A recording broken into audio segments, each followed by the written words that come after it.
Bonjour les enfants, bonjour tout le monde. Bienvenue pour ce nouveau culte des enfants ce matin encore.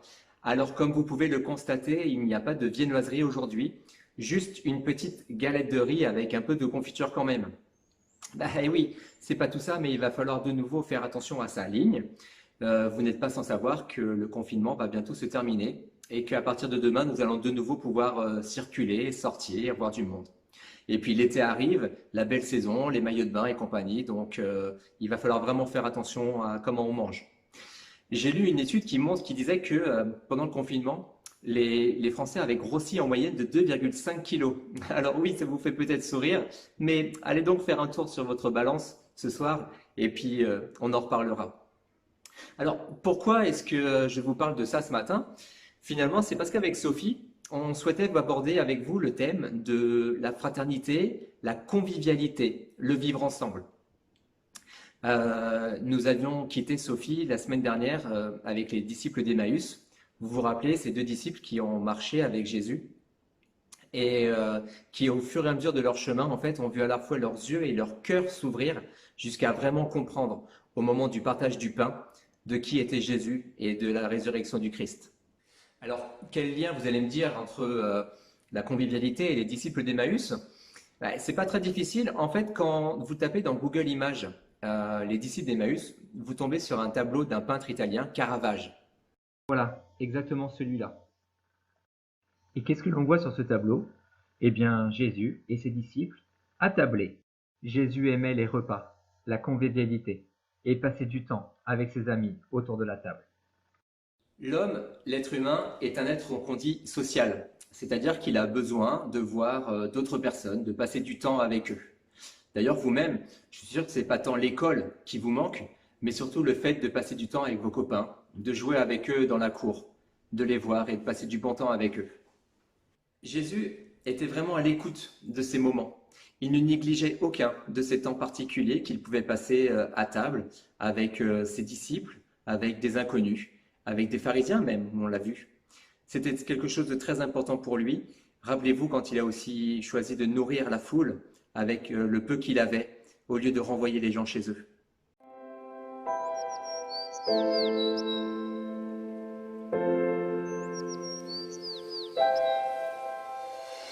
Jésus m'aime énormément.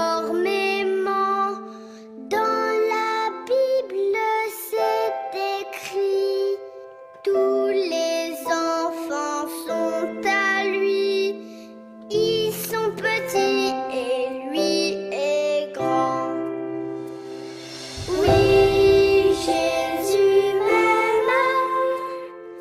Oui, Jésus m'aime. Oui, Jésus m'aime. La Bible me le dit. Jésus m'aime, lui crucifié, pour que je sois à ses côtés. Il a lavé mes péchés et m'invite à m'approcher. Oui, Jésus m'aime. Oui, Jésus m'aime. Oui, Jésus m'aime. La Bible me le dit. Oui, Jésus m'aime. Oui, Jésus m'aime. Oui, Jésus m'aime. La Bible me le dit. La Bible me le dit. Alors oui, Jésus m'aime, il me le dit, il nous aime. Il veut que nous passions du temps ensemble, il veut que nous passions des temps de qualité ensemble. Dieu ne nous promet pas l'abondance de biens, ça veut dire qu'il ne nous promet pas des richesses tout le temps, mais en tout cas, il nous promet le bonheur dans ce que nous pouvons avoir. Il souhaite que nous nous réjouissons dans ces petits moments de partage. Même si on n'a pas grand-chose à partager, il veut que ce soit pour nous un moment de plaisir à partager ensemble. Les dimanches précédents, nous avons parlé d'obéissance, de patience, de reconnaissance. Ce matin, le maître mot, avec Sophie, nous voudrions que ce soit l'abondance. Mais donc l'abondance, parce que Jésus dit lui-même qu'il est une source d'eau intarissable, une source de joie pour nous. Et nous ne manquons pas d'exemples dans notre vie pour pouvoir témoigner de cette abondance que Dieu a pour nous. Et dans la Bible, nous trouvons aussi d'autres exemples, et c'est ce que Sophie maintenant va nous partager, d'autres personnages qui ont pu voir ô combien Dieu était bon et grand pour eux. Mais avant de laisser la parole à Sophie, je vous propose maintenant un nouveau chant, plus que pour chanter, au moins pour l'écouter, écouter les paroles, et j'espère que cet air vous restera aussi dans la tête pendant la semaine qui arrive.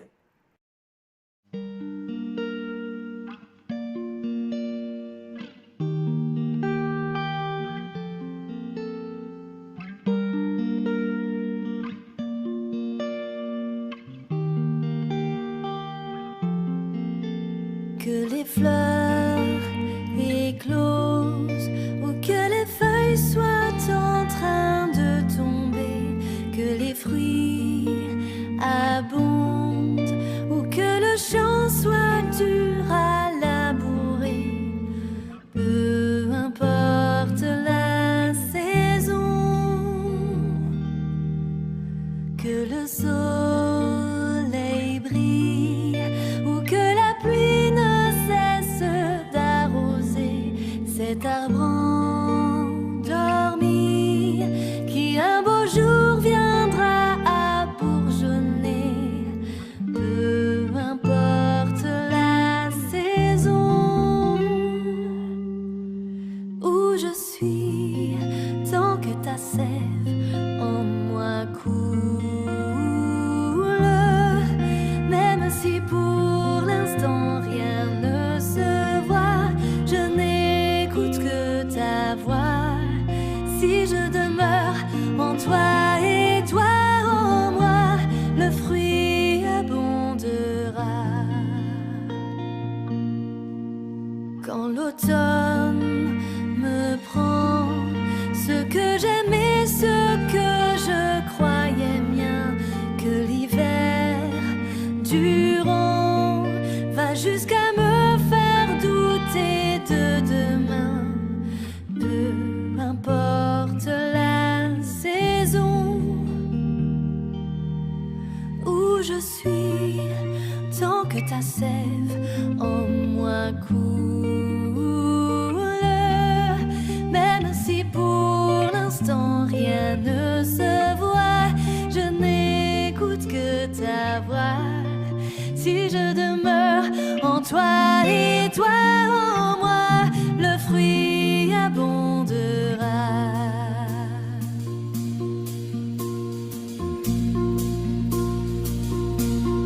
Tant que ta sève en moi coule, peu importe les saisons, qu'importe les saisons, je prends courage et je crois. Le temps ne m'appartient pas, il ne m'appartient pas. Chaque journée qui s'écoule, que je t'aime avec passion, poursuive ta mission, tu es maître des saisons. En ton temps le fruit viendra, le fruit abondera, le fruit abondera, pour te donner la gloire.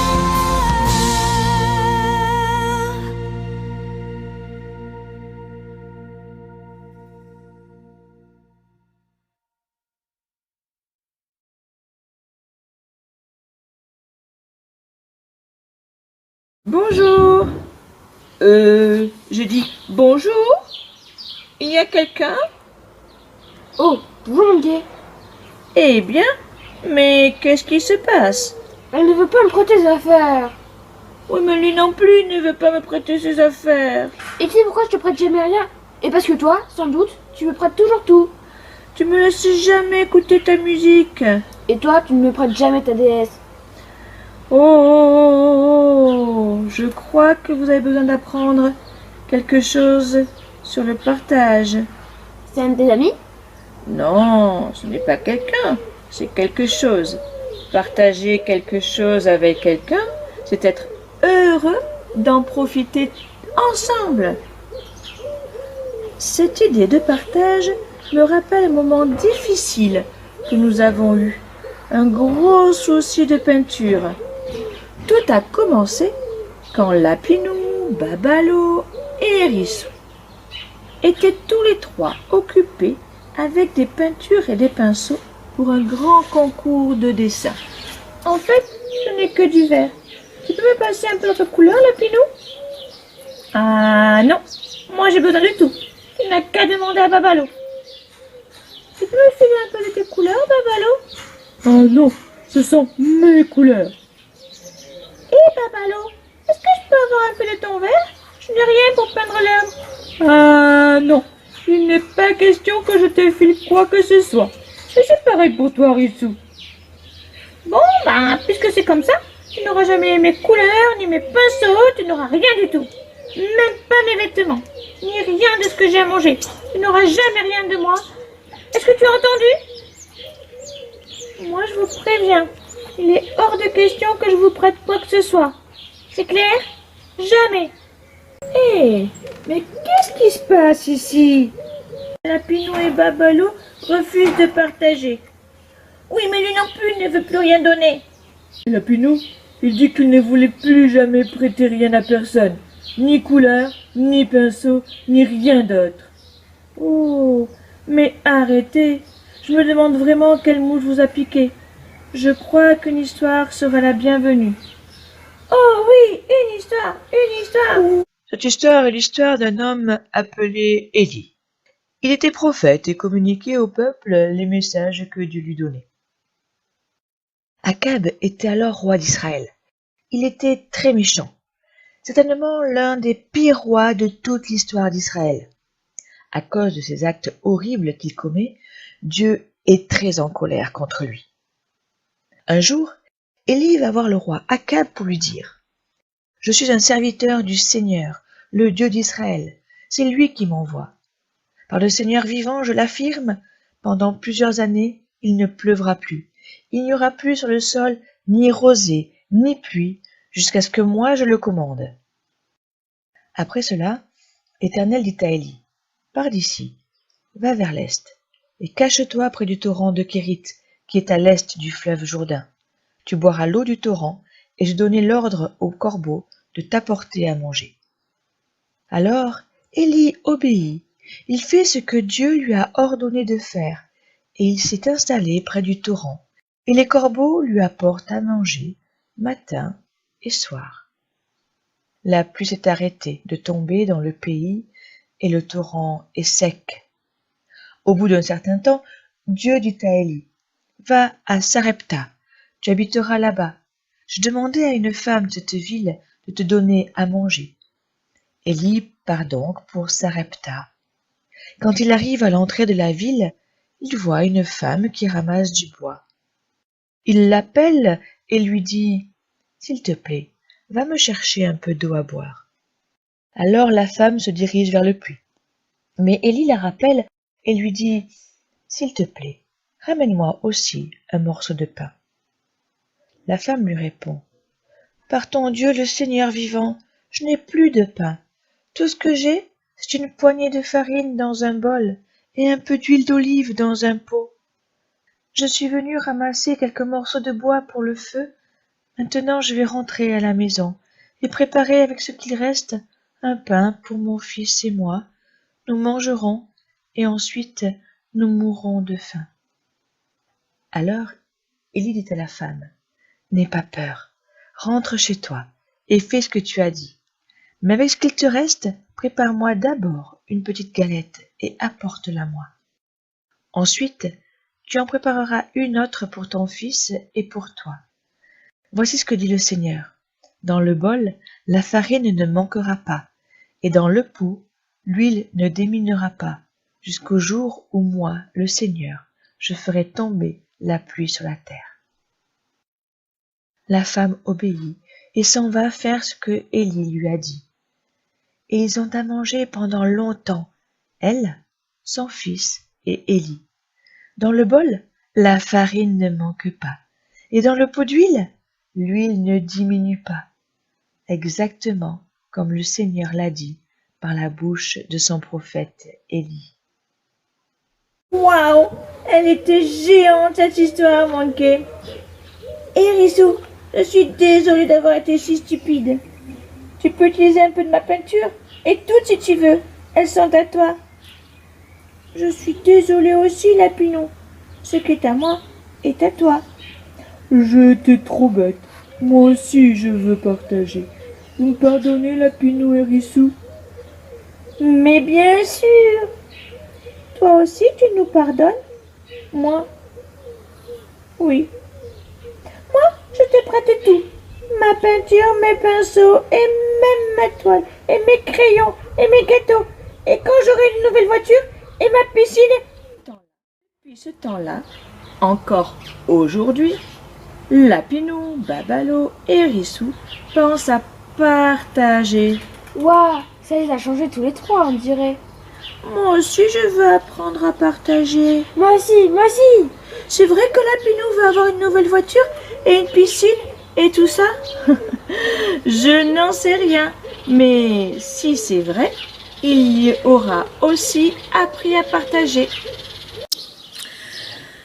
Ah là là, prêter, partager, c'est un bon sujet. Et c'est un sujet qui va changer parce que si tu reprends l'école, si tu repars en collectivité, les dispositions vont être différentes. On ne va plus pouvoir prêter son crayon à son voisin de peur que tu aies mis de la salive dessus, de peur que tu l'aies léché et que du coup tu donnes tes microbes aux copains.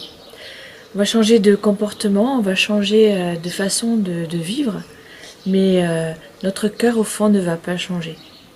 Tu vas pouvoir continuer à partager tes sourires, tu vas pouvoir continuer à partager tes pensées, tes idées. Mais voilà, le matériel, ce sera différent. On ne pourra pas faire comme Rissou.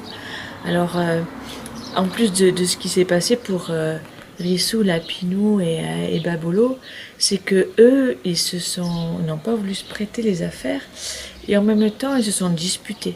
Ils ont mis de la colère. D'accord? On peut expliquer à un copain, ben non, pas te prêter mon crayon parce que les dispositions sont faites comme ça. Alors, le Seigneur nous donne avec abondance. Thomas nous l'a dit. Hein, il donne avec abondance et dans des choses qu'on ne comprend pas. Vous vous souvenez quand on a parlé de l'arche de Noé, que dans l'arche de Noé, il y avait des animaux impurs et les corbeaux font partie de ces animaux impurs. Et Dieu utilise les corbeaux pour venir nourrir Élie. Il va aussi envoyer Élie vers la femme de Sarepta. Et cette femme habite dans le pays de la femme du roi qui loue d'autres dieux. Et en fait, Dieu va utiliser les choses que l'on ne maîtrise pas. Dans nos difficultés, Dieu utilise des personnes, des événements, des choses qui vont nous permettre de rebondir et de faire autre chose de notre vie. Alors, voilà, je vais te laisser aujourd'hui avec cette idée, avec cette prière aussi. Seigneur, aide-moi à partager tout ce qui n'est pas dans le matériel, puisque là on ne peut plus trop le faire à l'école et dans nos lieux de société, mais aide-moi à pouvoir toujours partager mon sentiment d'amour, mon sentiment de bienveillance, la paix que tu me donnes dans ma vie, aide-moi à la partager avec les autres. Alors si on avait une prière aujourd'hui, c'est peut-être en cette veille de déconfinement, demain tout va changer, ou presque, on va pouvoir ressortir de chez nous, on va pouvoir repartir à l'école, repartir au travail. Et puis, Seigneur, aide-nous à continuer, à ne pas regarder l'autre avec un œil bizarre parce qu'il éternue, parce qu'il tousse. Seigneur, aide-nous vraiment à avoir ta paix dans notre cœur pour avancer ensemble et vivre ensemble les choses merveilleuses que tu mets devant nous.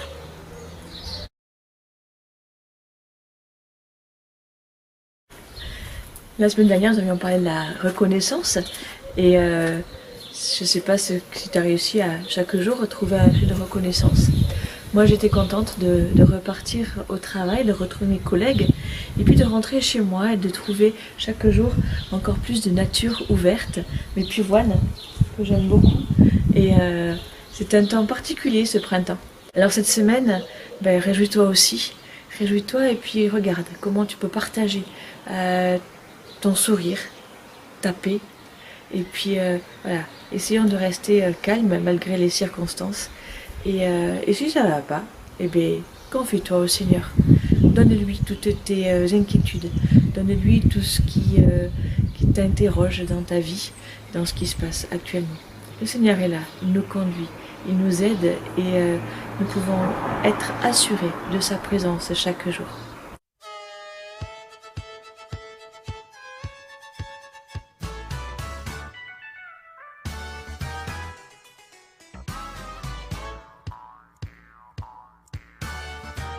Quelquefois je ne sais pas pourquoi ça ne marche pas, malgré tous les efforts que je fais.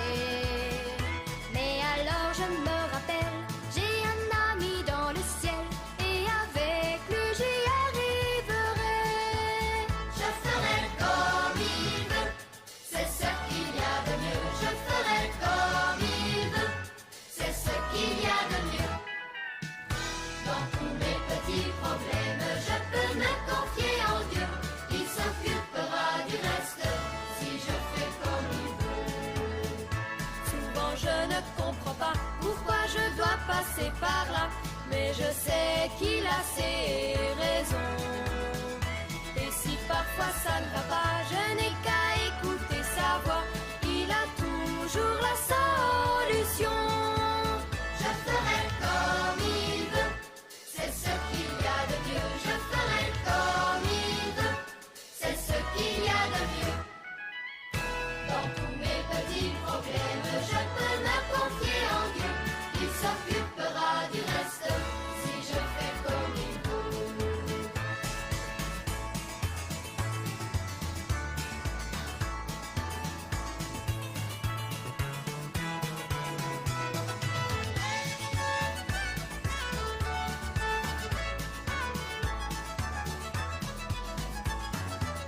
Je ferai comme il veut, c'est ce qu'il y a de mieux. Je ferai comme il veut, c'est ce qu'il y a de mieux. Dans tous mes petits problèmes, je peux me confier en Dieu. Il s'occupera du reste si je fais comme il veut. Je ferai comme il veut, c'est ce qu'il y a de mieux. Je ferai comme il veut, c'est ce qu'il y a de mieux. Dans tous mes petits problèmes, je peux me confier en Dieu. Il s'occupera du reste si je fais comme il veut. Il s'occupera du reste si je fais comme il